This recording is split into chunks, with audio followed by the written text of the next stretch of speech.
Hello, everybody. Welcome. My name is Naomi Dunn. I am an inner work coach, and this is Disrupt Your Norm, where I help you disrupt your current norm to take you to a better norm. Disrupt your current norm to bring you to a better norm.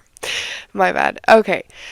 Today, if you're watching on YouTube, this is not going to be a regular video. It's going to be just the audio because I'm currently camping in Sicily.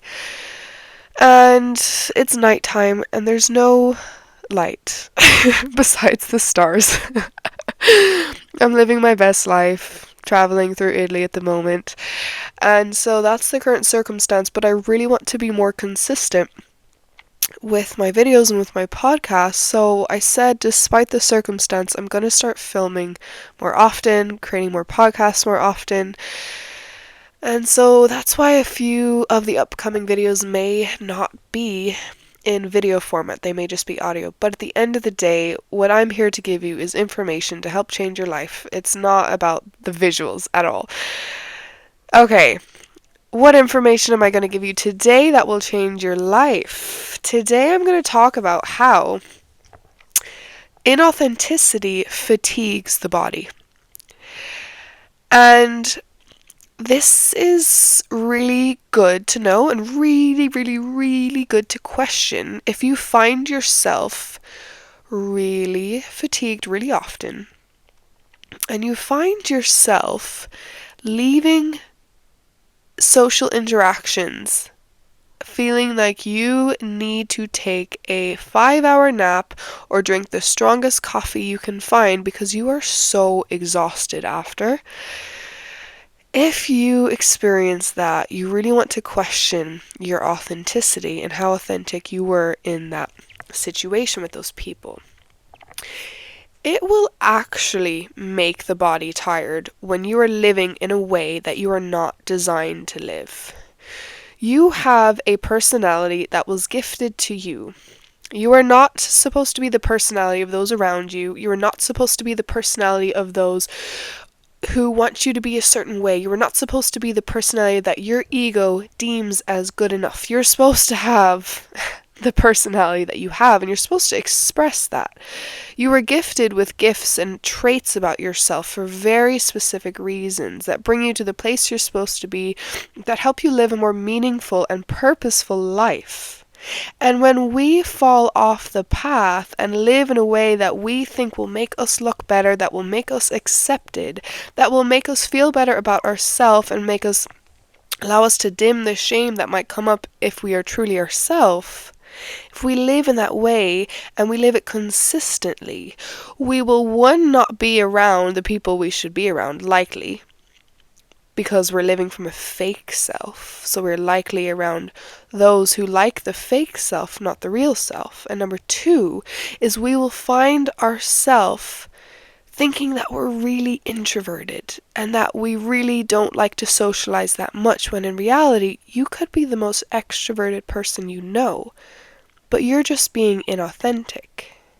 And because of that, your body is telling you to stop.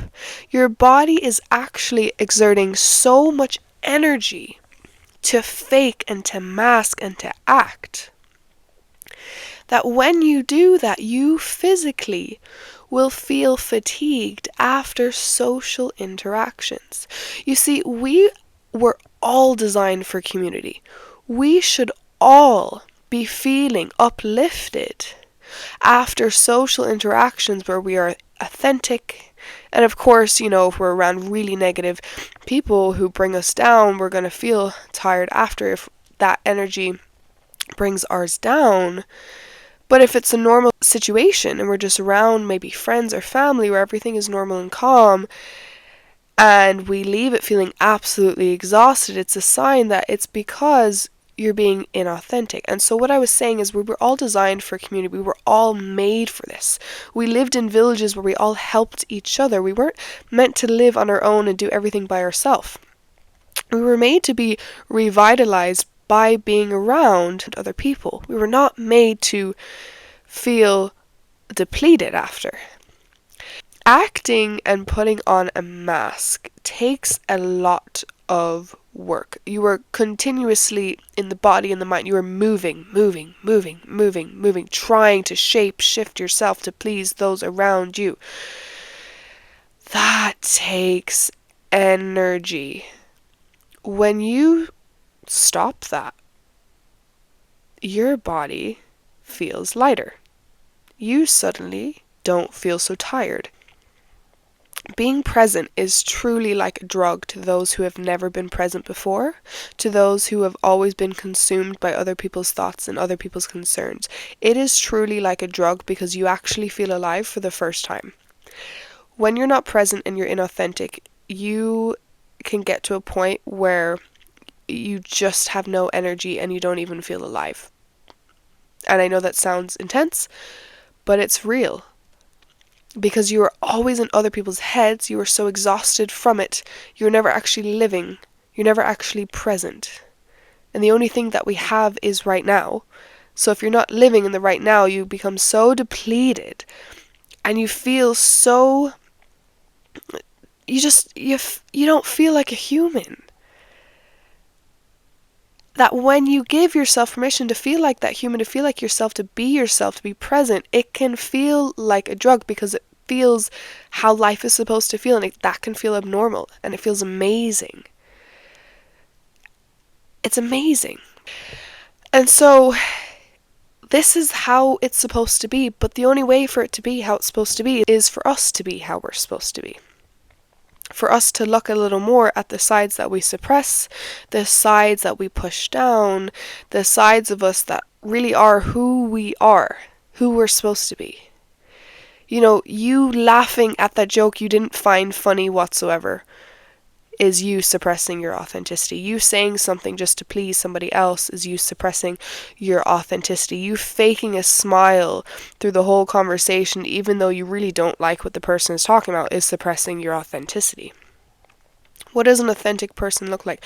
Think of the person that walks into a room, says what they want to say, looks at the people they want to look at. The people who don't laugh at things that they don't find funny. The people that sometimes people find rude. You know the person. And I'm not saying you have to be a rude person, that you have to be exactly like them, but take a moment to look at how carefree they are and compare it to how you are. How do you think in conversations? What's on your mind? Are you truly listening to the person, or are you questioning whether or not your posture is okay, whether or not you said the right thing, whether or not you're good enough, and whether or not the next thing you'll say will be good enough? Because if you're thinking like that, think of how much energy you are using.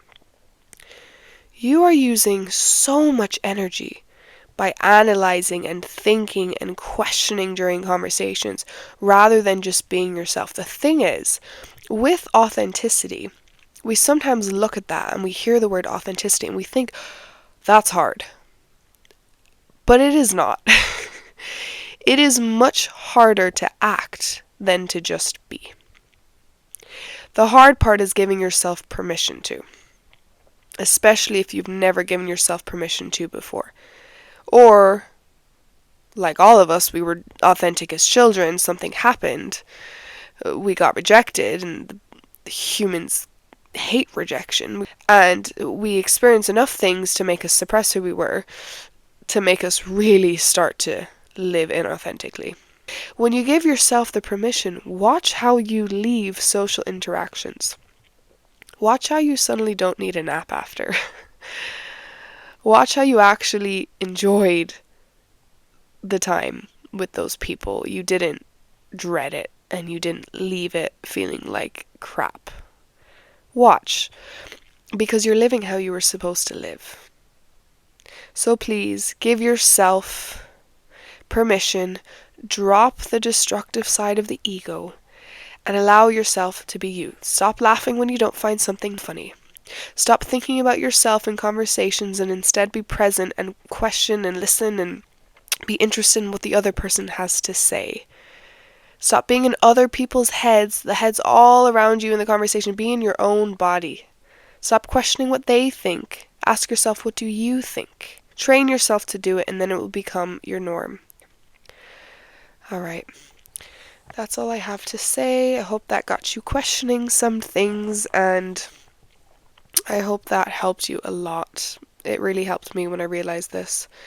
It's still a work in progress. There are times where you're going to maybe fall back into being inauthentic, but you snap out of it so much faster when you know this information and you apply it. Okay, thank you guys for listening. I will see you guys next time.